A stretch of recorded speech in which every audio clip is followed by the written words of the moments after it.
Podcast do Transporte. Continuamos aqui no Podcast do Transporte, no Arena NTP, com estúdio presencial. E agora temos, gente, o prazer de conversar com um dos grandes fabricantes no Brasil de ônibus. Estamos falando com Jorge Carrer, que é diretor da Volkswagen do Brasil.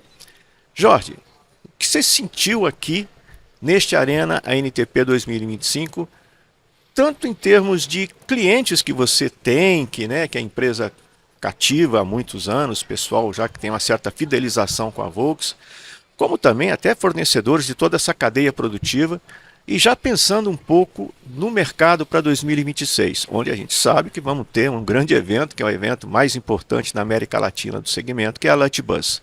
O que você sentiu em termos de pressentir um pouco esse futuro imediato que a gente tem pela frente? Obrigado pela oportunidade de falar um pouquinho aqui com vocês, Alexandre. É uma satisfação falar de transporte, falar de ônibus, desse momento que a gente vive. É incrível como a gente tem visto que de poucos anos para cá, nos eventos todos do setor, o tema de transporte como um fator realmente de desenvolvimento social, de sustentabilidade, de integração, tem ganho muita força, né? Se você pega feiras ou eventos de ônibus de uma década atrás, você falava muito de produto, esse era o mote. Mas de fato, o que me deixa muito feliz é que, apesar das dificuldades todas e das mazelas que a gente tem no nosso país, me parece claro que a questão do transporte público como prioridade, como um serviço essencial, ganham cada vez mais força, com todos os agentes envolvidos nessa discussão participando ativamente, né? Então, como você falou aqui, a gente tem uma presença muito bacana de empresários, operadores do setor, gente que tem poder de voz, que é influente, todos os fabricantes, novos fabricantes que trazem respostas para essas necessidades de eletromobilidade ou de novas tecnologias, de novas tendências, equipamentos atrelados a isso. Muita gente discutindo como vão ser as cidades do futuro, como é o transporte do futuro. Então, de fato, para a gente participar de um evento como esse, de todos os outros recentemente, tem sido muito feliz, exatamente por eu entendo que está participando de um momento histórico do nosso setor. As dificuldades não desapareceram, né? O setor continua com os seus gargalos, com as suas dificuldades de financiamento, de infraestrutura, mas a gente tem que discutir tudo isso, a gente tem que colocar na mesa e tem que fazer parte da discussão e da construção de algo melhor.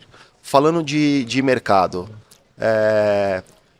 eu entendo que o mercado de ônibus que se recuperou bem depois da pandemia aí nos últimos 2, 3 anos, até chegar agora em 2025 com um volume muito próximo do que se vendeu de ônibus no ano passado, deve continuar mais ou menos no mesmo patamar para o ano que vem, talvez com alguma pequena oscilação, não ligada, eu diria, diretamente ao setor, mas muito mais ao ambiente econômico e político que o país vem vivendo e que a gente não sabe muito bem como vai ser para o ano que vem, né? Então, taxas de juros muito elevadas que continuam, de alguma forma, impedindo o crescimento da economia, a própria política com as eleições e assim por diante. Então, a gente está bastante realista de que deve ser um ano bom, mas que dificilmente ele vai ser um ano que o mercado vai continuar se recuperando como foram os últimos 3 anos. Ontem a gente teve um painel interessante sobre comunicação, né? Por que a gente não consegue no Brasil furar, né? Isso é uma frase que o Branco, né, o superintendente da NTP, usa muito, porque a gente não consegue furar a bolha, né? Ou seja, por que a gente não consegue sair do nosso próprio meio, né, para convencer a sociedade da importância do transporte público coletivo. Como você disse bem, a gente consegue hoje, é só dar uma andada aqui, seja por essa feira, seja por feiras que aconteceram ano passado, como a Latibus, para você ver que a indústria está pujante, ou seja, os produtos, desde o ônibus em si, né, até todo o setor de tecnologia, toda a cadeia produtiva, está assim a 1000 por hora, com os melhores produtos, né? O Adamo Bazzani, que é meu parceiro, meu sócio do Diário do Transporte, também aqui do podcast, teve na Buzzword, voltou assim, até impressionado, né, com a repercussão até dos produtos brasileiros. Só que a gente sente o seguinte, né, uma frase que o Dimas que você conhece bem, do Sindônibus lá de Fortaleza, me falou ontem que eu fiquei um pouco preocupado. Não preocupado porque eu já sentia algo, mas vindo dele, que é uma pessoa importante do segmento, conselheiro da NTU, ele sentiu, falou, olha, Pelege, eu acho que o pessoal está desistindo do transporte público, ele falou, porque as pessoas parece que meio cansaram, né, os problemas que estão acontecendo, e não é a questão do produto, evidentemente que não, a questão principal da infraestrutura, ou seja, a ausência de corredores de ônibus, a ausência, né, de maior prioridade para o transporte, né? Então ele estava dizendo que uma grande e importante discussão que a gente tem que conseguir colocar no país é essa, mostrar para todas as autoridades a importância que o transporte público tem, né? Para que consiga se recuperar novamente, né, esses passageiros perdidos na pandemia. Ele estava dizendo para mim que no caso de Fortaleza, a quantidade de passageiros transportados em 2023 foi menor, né, do que na própria pandemia. Ele falou, isso para mim é um número preocupante. Ele falou, a gente tem que olhar para o resto do país, não só São Paulo, né? Então, eu acho que, como é um ano eleitoral, você não acha que seria um ano importante, né, de todo o setor começar a discutir de maneira coletiva a importância que o país tem de dar para o transporte público coletivo, ou seja, a importância que é necessária para as pessoas perceberem o bem que o transporte coletivo faz, seja para o meio ambiente, seja para evitar externalidades como problema de saúde, seja para garantir principalmente que as pessoas cheguem mais rápido ao emprego, ao trabalho. Como você vê essa questão da pauta do transporte como fundamental num processo para as próximas autoridades que, independente de partido seja, se elegerem no ano que vem? É uma das pautas que deveria ser prioridade sempre nas discussões de qualquer política de governo ou de qualquer priorização de recursos ou de mudanças das iniciativas públicas, né? Nesses últimos tempos tem se falado muito sobre a questão de segurança pública, que é algo que afeta demais a vida das pessoas no dia a dia. Mas se a gente for parar para pensar, o outro serviço essencial que afeta toda a população diariamente é a questão do transporte. A saúde e a educação também são fundamentais, mas aquilo que afeta a pessoa desde a hora que ela sai da casa dela até a hora que ela volta é a questão do transporte público.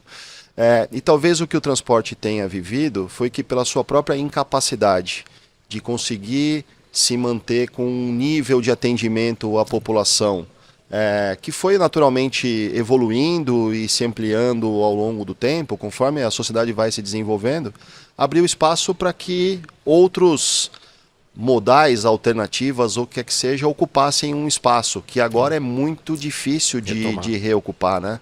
Então eu acho que a grande discussão é como que de fato a gente consegue transformar o transporte público em algo absolutamente prioritário na discussão e na entrega como um bem essencial para a população, para que a gente inverta esse jogo. Ao entregar algo melhor, a gente consiga trazer para dentro do sistema, de novo, os clientes que os sistemas perderam, né?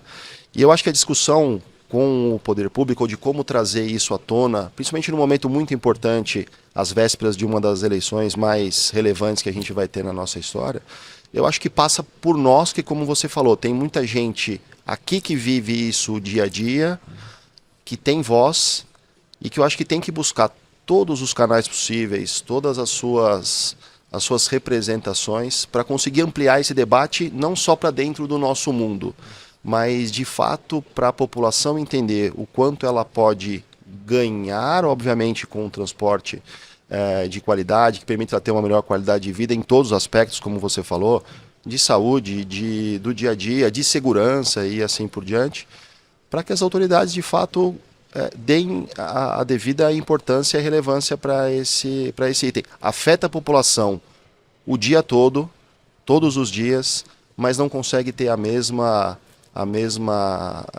adesão que tem de outros assuntos, como a economia do dia a dia, ou como a segurança, como eu falei, e assim por diante, né? Então, assim, não é simples, mas eu acho que assim, tem muita gente aqui que conhece muito do tema, a gente começa a ver uma participação mais interessante da sociedade, com organizações que estão cuidando muito da questão de sustentabilidade, das novas cidades, gente de fora do Brasil, que traz não só know-how, mas eu tenho discutido muito aqui sobre recursos também vindo através de fundos internacionais para ajudar a fazer essa máquina girar. Eu acho que é a melhor forma, assim. Quem está dentro do sistema tem que ajudar a empurrar essa mudança de qualidade, de tecnologia, de priorização, junto com os entes públicos, para que a população automaticamente comece a perceber alguma vantagem para usar um ônibus ou metrô, um trem, ao invés de pegar um outro tipo de transporte, né? Eu tive a sorte, né, de trabalhar com os dois maiores mestres do transporte público brasileiro, infelizmente já falecidos, né? Tanto o Adriano Branco, né, nos anos 80, como depois o Plínio Asma, né, o que fundou a NTP. E os dois tinham na veia, né, essa questão do transporte público coletivo, né?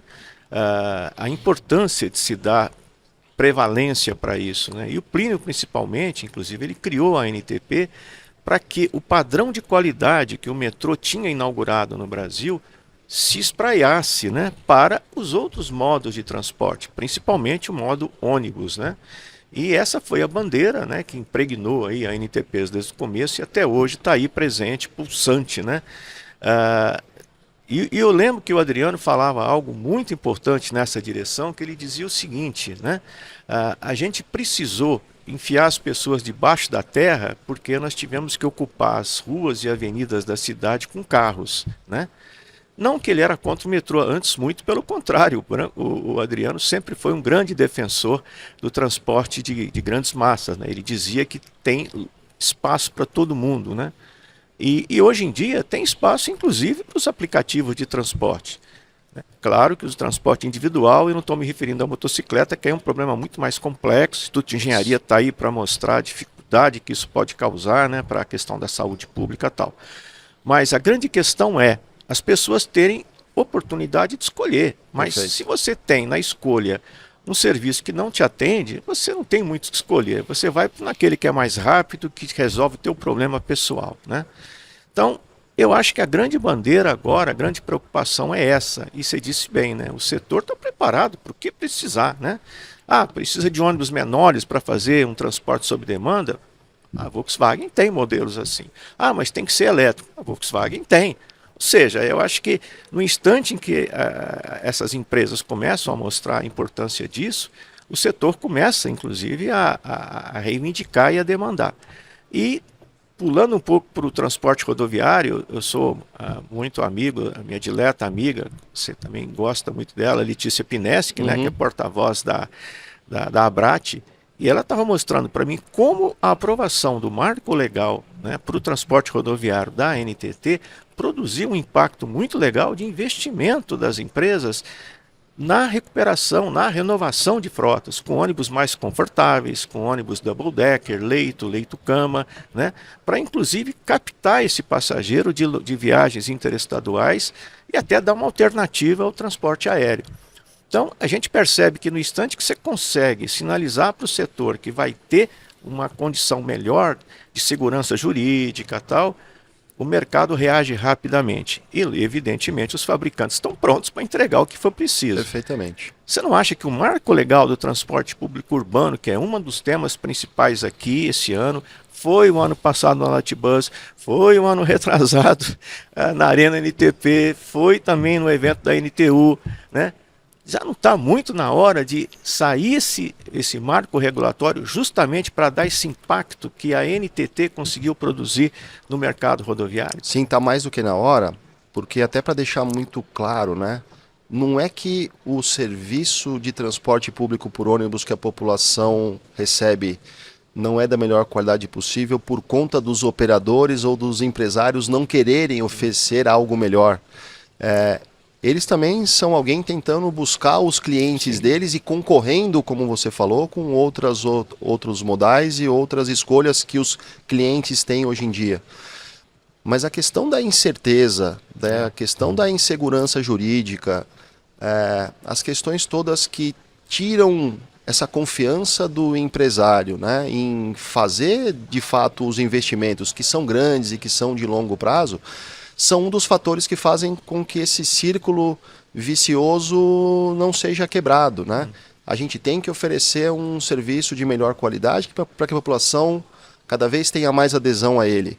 Quem tem que fazer os investimentos da forma que seja tem que ter uma segurança mínima, tem que ter uma certeza de que aquele serviço que ele está prestando tenha continuidade, seja seguro, seja regulamentado e assim por diante. Então, eu concordo 1000%. Assim, o marco legal é um passo importantíssimo para o setor e para a população, para que a gente consiga tirar da frente alguns dos empecilhos e gargalos que fazem com que, de fato, as políticas públicas e os investimentos cheguem na hora certa e na quantidade adequada para a gente conseguir dar esse passo adiante. Então, eu espero que, assim, como você falou, essa não é uma conversa de hoje, que já tem muitos anos, mas que a gente esteja, de fato, aí às vésperas de conseguir, de fato, implantar isso no Brasil. De transformar, de fato, o transporte público numa prioridade muito bem clara para todos os entes que participam do setor, poder cada um no seu lugar dar o seu passo adiante, né? E aí entra uma outra questão que é fundamental, né? Programas de governo que têm movimentado o setor, como por exemplo o PAC Refrota, né, o antigo programa que está aí hoje sobrevivendo, ainda bem, né, que é o programa Caminho Escola, né, que está sendo importante para o setor. Esses programas precisam continuar.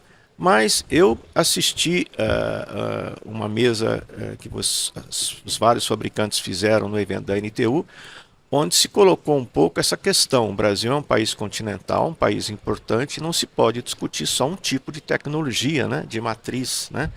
É preciso que as empresas, os operadores, até por conta de capital, né, tenham alternativas. Tem o Euro 6, né? Eu falo assim, biometano, depende da região, né? Tem a questão da eletrificação. Isso também é fundamental, né? Ou seja, na hora de você poder fazer uma compra, você ter condições de dizer, não, eu no momento não posso eletrificar toda a minha frota, mas eu tenho condição de fazer 10% assim e tal. Você não acha que está faltando um pouco essa diversificação também? Ou seja, isso ser sinalizado para os mercados, para os operadores, tirar um pouco essa coisa virou quase um modismo, né? Não, tem que eletrificar tudo, né? Como se fosse algo, até infelizmente, né? Alguns prefeitos, graças a Deus não são todos, nem muitos, mas achar que isso é algo assim, uma moeda de troca eleitoral, ou seja, uma coisa que a população vai achar bonita e tal. Só que não importa se o ônibus vai ficar parado, seja ele elétrico, Euro 6 ou Euro 3, né? Você não acha que é importante agora, e a empresa está começando a conseguir convencer a sociedade dessa diversidade de soluções tecnológicas? Sem a menor sombra de dúvida, e essa tem sido a nossa bandeira e a mensagem que eu tenho tentado levar em todos os debates, painéis e eventos que a gente participa, né?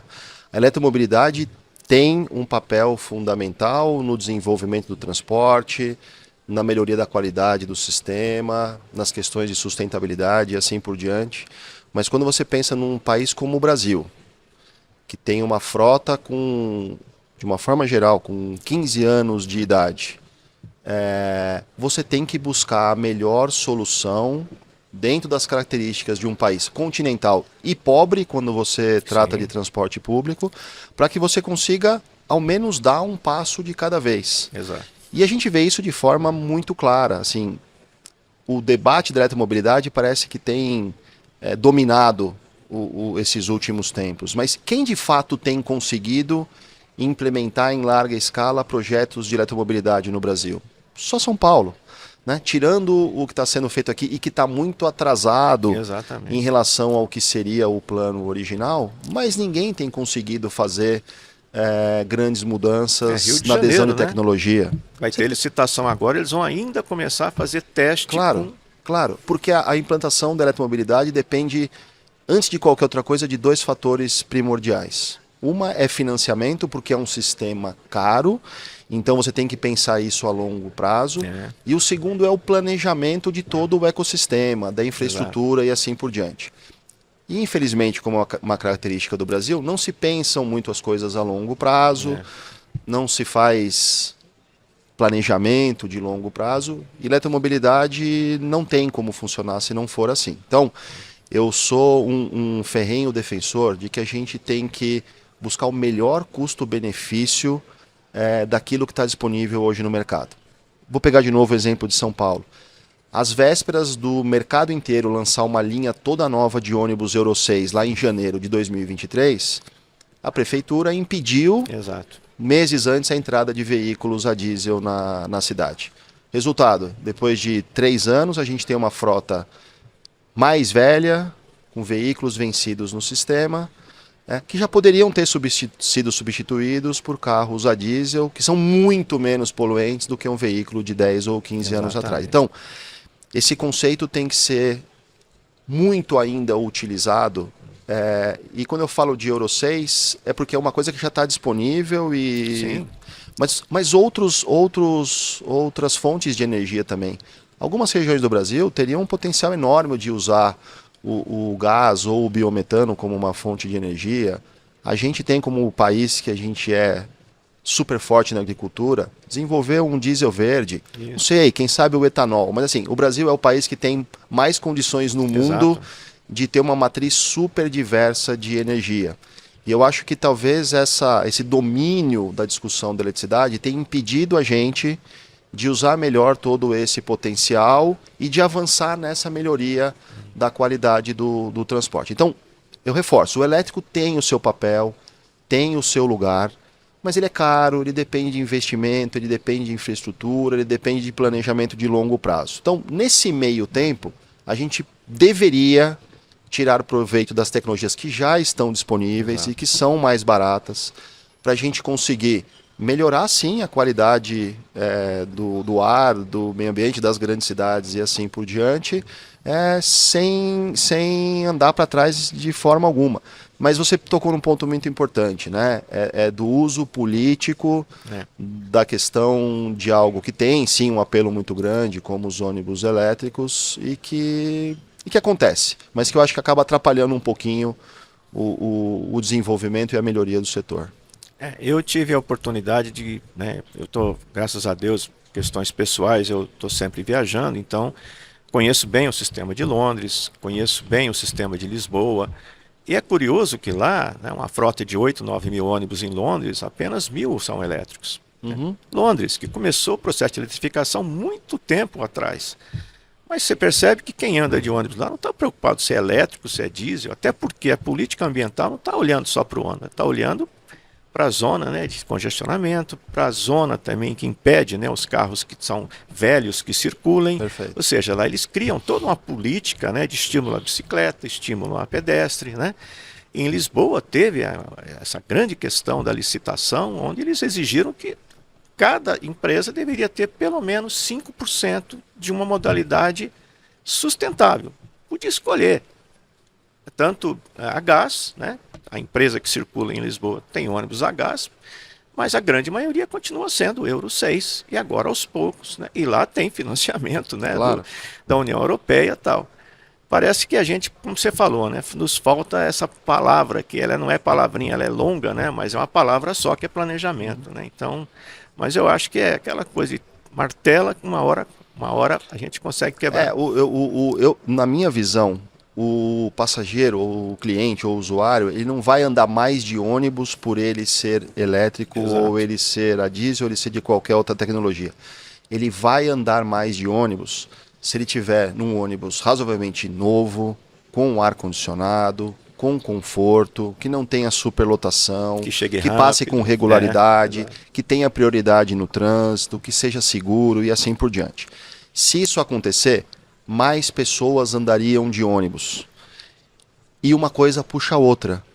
Você melhora cada vez mais a qualidade, porque você traz mais gente para dentro do sistema, você põe mais ônibus para rodar e você tira carro ou moto, ou quer que seja de circulação, e aí a gente entra num ciclo positivo, Se a gente vai botar os poucos recursos que tem em alguns poucos ônibus elétricos, eu não sei se o usuário ou quem poderia tomar uma decisão, vai ver isso com uma grande vantagem. Ele vai continuar pegando esse ônibus, demorando muito para chegar em casa, e estando superlotado e assim por diante. Então, não é a tecnologia, é o ônibus em si, é o transporte público como solução, independente da tecnologia. A tecnologia tem um papel primordial, como você falou, em outros países que até tem mais recursos, esse não é o ponto principal. O ponto principal é como eu faço do transporte em si a melhor opção para quem tem que se deslocar nas cidades. Algo né? atraente, né? Perfeito.